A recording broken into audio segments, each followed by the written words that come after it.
puasa Syawal boleh didahulukan dari mengqadha utang puasa bagi yang mempunyai utang puasa Ramadan.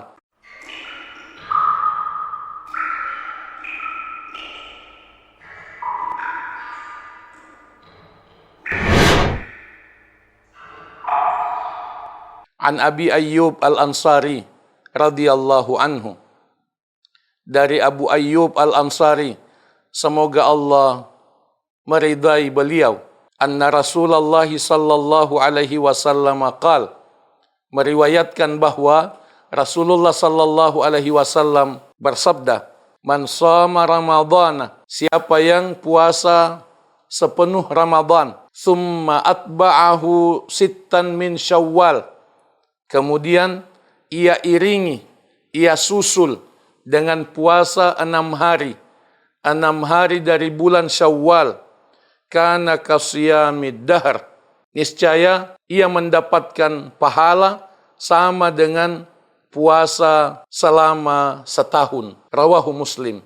Hadis ini sahih, diriwayatkan oleh Al-Imam Muslim. Hadis yang mulia ini mendidik kita untuk menyambung puasa Ramadan kita dengan puasa sunnah pada bulan Syawal, yaitu puasa 6 hari pada bulan Syawal sesudah Ramadan. Puasa 6 hari ini boleh berturut-turut, bahkan sangat baik kalau berturut-turut, dan boleh tidak berturut-turut.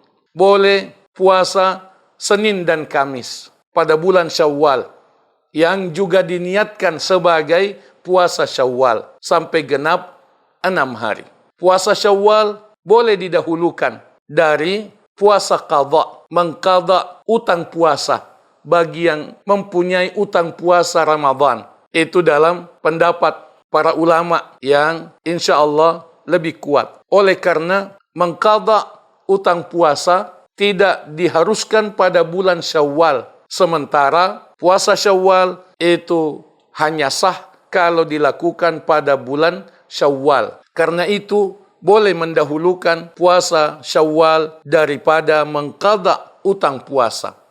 Meskipun disepakati afdalnya dan lebih baik mengqadha utang puasa terlebih dahulu, kemudian puasa Syawal 6 hari di bulan Syawal, itu yang afdal. Intinya adalah bahwa kita mesti mendidik diri kita untuk rajin puasa sunnah, untuk menyambung puasa Ramadan dengan puasa-puasa sunnah.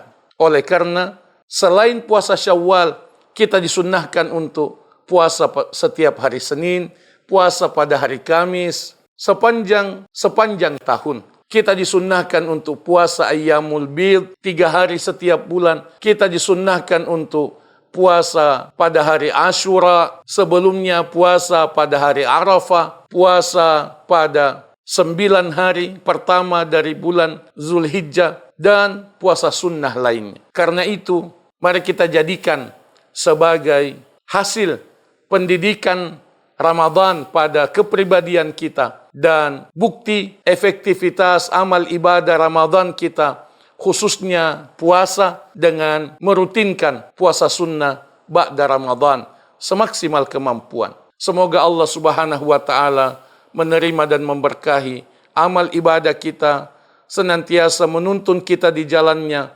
dengan kelembutannya. Semoga Allah Subhanahu wa taala memberkahi semua nikmatnya kepada kita, dan semoga Allah mengaruniakan kita husnul khatimah setelah usia yang panjang dan kesehatan yang prima, setelah melalui Ramadan yang akan datang dalam usia yang panjang yang diberkahi oleh Allah tabaraka wa ta'ala. Allahumma amin. Barakallahu fikum. Aqulu qouli hadza wa astaghfirullah li wa lakum. Wa sallallahu wa sallama wa baraka ala nabiyyina Muhammad wa ala alihi wa sahbihi ajma'in.